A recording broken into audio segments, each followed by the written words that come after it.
नमस्कार. दाटलेल्या भावना आणि आम्ही या यूट्यूब चॅनलमध्ये पुन्हा एकदा तुमचं स्वागत आहे. भाग क्रमांक 2. स्त्रीला बदलायला कोण भाग पडतं.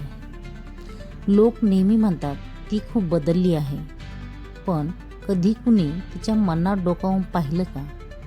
ती बदलली की तिला बदलायला भाग पाडलं गेलं. स्वतःची स्वप्न बाजूला ठेवणं, सगळ्यांच्या आनंदात स्वतःचा आनंद विसरणं, रडायचं असूनही हसणं आणि मनात हजारो भावना दडवून मी ठीक आहे असं म्हणणं, ही तिचीच निवड होती का, की परिस्थितीने तिला तसं जगायला शिकवलं? याच प्रश्नांचं उत्तर उद्या सकाळी 11 वाजता आपण सविस्तर जाणून घेणार आहोत. जर तुम्हालाही वाटत असेल हे तर माझ्याच मनातलं आहे, तर आत्ताच दाटलेल्या भावना आणि आम्ही या चॅनलला सबस्क्राईब करा आणि उद्या 11 वाजता नक्की भेटा, कारण प्रत्येक भावनेला शब्द मिळालीच पाहिजे. आणि काळजी घ्या. भेटूया उद्याच्या एका नवीन भागामध्ये. आपलं मन मोकळं नक्क करा.